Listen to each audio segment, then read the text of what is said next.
제4강 행정법의 일반 원칙 비례의 원칙은 침해 행정인가 급부 행정인가를 가리지 아니하고 행정의 전용력에 적용된다.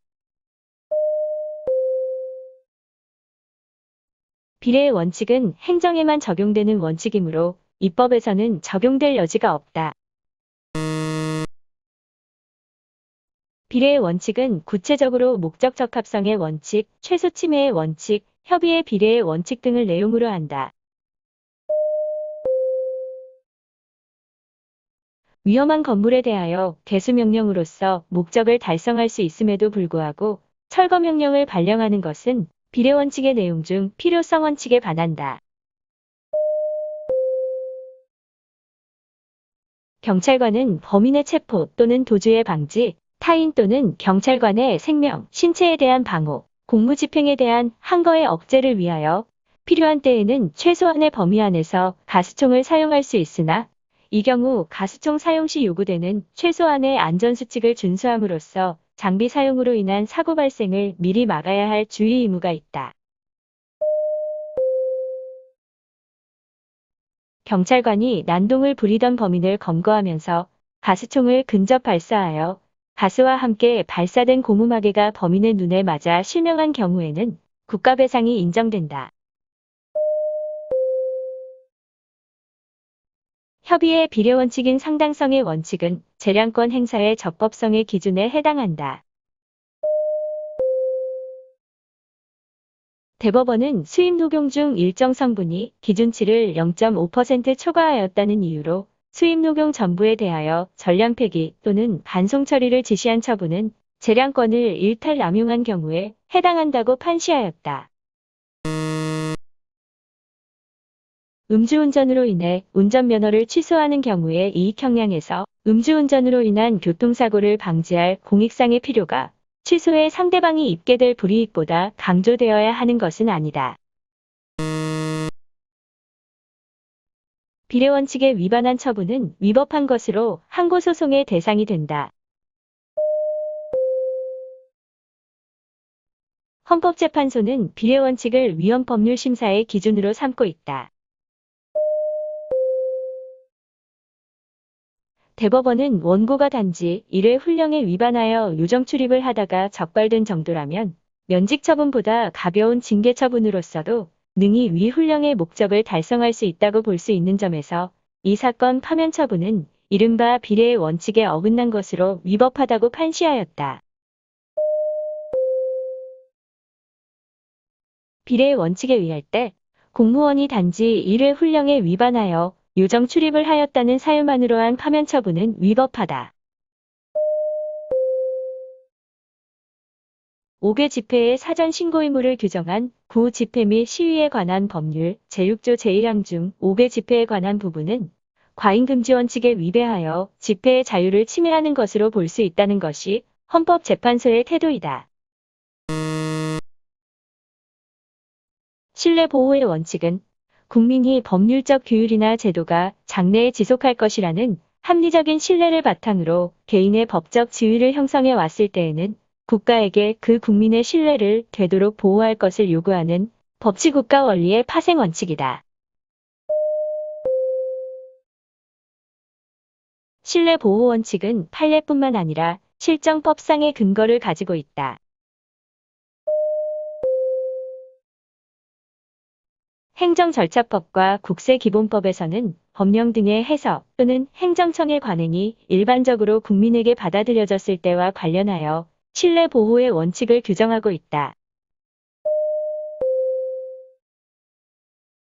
신뢰보호 원칙이 적용되려면 행정청이 개인에 대하여 신뢰의 대상이 되는 공적인 견해 표명을 하여야 한다. 신뢰보호의 원칙상 법령이나 비권력적 사실행위인 행정지도 등은 신뢰의 대상이 되는 선행조치에 포함되지 않는다. 신뢰보호의 대상인 행정청의 선행조치에는 법적 행위만이 포함되며 행정지도 등의 사실행위는 포함되지 아니한다. 위법한 행정관행에 대해서도 신뢰보호의 원칙이 적용될 수 있다. 신뢰의 대상인 행정청의 선행 조치는 문서에 의한 형식적 행위이어야 한다. 신뢰 보호의 원칙에서 행정기관의 공적인 견해 표명은 명시적이어야 하고 묵시적인 경우에는 인정되지 아니한다. 신뢰 보호의 원칙이 적용되기 위한 요건인 행정권의 행사에 관하여 신뢰를 주는 선행 조치가 되기 위해서는 반드시 처분청 자신의 적극적인 언동이 있어야만 한다. 행정기관의 선행 조치로서의 공적인 견해 표명은 반드시 명시적인 언동이어야 한다. 면허세의 근거법령이 제정되어 폐지될 때까지의 4년 동안 과세관청이 면허세를 부과할 수 있음을 알면서도 수출 확대라는 공익상 필요해서 한 건도 부과한 일이 없었다면 비과세의 관행이 이루어졌다고 보아도 무방하다. 시의 도시계획과장과 도시계획국장이 도시계획 사업의 준공과 동시에 사업 부지에 편입한 토지에 대한 완충록지 지정을 해제함과 아울러 당초에 토지 소유자들에게 환매하겠다는 약속을 했음에도 이를 믿고 토지를 협의 매매한 토지 소유자의 완충록지 지정 해제 신청을 거부한 것은 신뢰 보호의 원칙에 위반된다. 비과세 관행이 성립되었다고 하려면 상당한 기간에 걸쳐 과세를 하지 않은 객관적 사실이 존재하여야 한다. 국세기본법에 따른 비과세 관행의 성립 요건인 공적 견해나 의사의 묵시적 표시가 있다고 하기 위해서는 과세관청이 상당 기간의 불과세 상태에 대하여 과세하지 않겠다는 의사표시를 한 것으로 볼 수 있는 사정이 있어야 한다. 대법원 판례는 행정기관의 추상적 질의에 대한 일반적 견해 표명에 대하여도 신뢰 보호 원칙이 적용될 수 있다고 보았다. 개발이익 환수에 관한 법률에 정한 개발 사업을 시행하기 전에 행정청이 민원 예비심사에 대하여 관련 부서 의견으로 저촉사항 없음이라고 기재한 것은 공적인 견해 표명에 해당한다. 병무청 담당 부서의 담당 공무원에게 공적 견해의 표명을 구하는 정식의 서면 지뢰 등을 하지 아니한 채 총무과 민원팀장인 공무원이 민원봉사 차원에서 상담에 응하여 안내한 것을 신뢰한 경우 신뢰 보호 원칙이 적용되지 아니한다. 과세관청이 납세 의무자에게 부가가치세 면세 사업자용 사업자 등록증을 교부하거나 고유번호를 부여하였다고 하더라도 그가 영위하는 사업에 관하여 부가가치세를 과세하지 않겠다는 언동이나 공적 견해를 표명한 것으로 볼 수 없다. 판례에 의하면 문화관광부 장관이 지방자치단체장에게 한 사업 승인 가능성에 대한 회신은 사업 신청자인 민원인에 대한 공적 견해 표명이다. 행정청 내부의 사무처리 준칙에 해당하는 지침의 공표만으로도 신청인은 보호가치 있는 신뢰를 갖게 된다. 숙박시설 건축허가 신청을 반려한 처분에 관해 학생들의 교육환경과 인근 주민들의 주거환경 보호라는 공익이 그 신청인이 잃게 되는 이익의 침해를 정당화할 수 있을 정도로 크므로 위 반려처분은 신뢰 보호의 원칙에 위배되지 않는다는 것이 판례의 태도이다.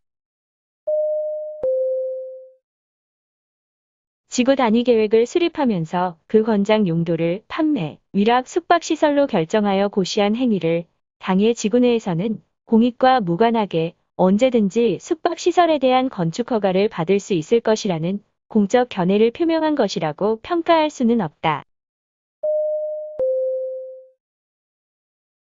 입법 예고를 통해 법령안의 내용을 국민에게 예고한 적이 있다고 하더라도 그것이 법령으로 확정되지 아니한 이상 국가가 이해관계자들에게 그 법령안에 관련된 사항을 약속하였다고 볼 수 없으며 이러한 사정만으로 어떠한 신뢰를 부여하였다고 볼 수도 없다. 헌법재판소의 위헌 결정은 행정청이 개인에 대하여 신뢰의 대상이 되는 공적인 견해를 표명한 것이라고 할 수 있으므로 그 결정에 관련한 개인의 행위에 대하여는 신뢰 보호의 원칙이 적용된다. 행정청에 공적 견해 표명이 있었는지 여부를 판단하는 데 있어 반드시 행정조직상의 형식적인 권한 분장에 구애될 것은 아니고 담당자의 조직상의 지위와 임무, 당의 언동을 하게 된 구체적인 경위 및 그에 대한 상대방의 신뢰 가능성에 비추어 실질에 의하여 판단하여야 한다. 처분청 자신의 공적 견해 표명이 있어야만 하는 것은 아니며 경우에 따라서는 보조기관인 담당 공무원의 공적인 견해 표명도 신뢰의 대상이 될 수 있다. 도시계획 구역 내 생산 녹지로 다빈토지에 대하여 종교회관 건립을 이용 목적으로 하는 토지거래 계약의 허가를 받으면서 담당 공무원이 관련 법규상 허용된다 하여 이를 신뢰하고 건축 준비를 하였으나 그 후 토지경질 변경 허가 신청을 불허가한 것은 신뢰보호 원칙에 반한다. 관할관청이 폐기물 처리업 사업계획에 대하여 적정 통보를 한 것만으로도 그 사업 부지 토지에 대한 국토 이용 계획 변경 신청을 승인하여 주겠다는 취지의 공적인 견해 표명을 한 것으로 볼 수 있다. 일반적으로 행정청이 폐기물 처리업 사업 계획에 대한 적정 통보를 한 경우 이는 토지에 대한 형질 변경 신청을 허가하는 취지의 공적 견해 표명까지도 포함한다. 구독과 좋아요를 눌러주세요.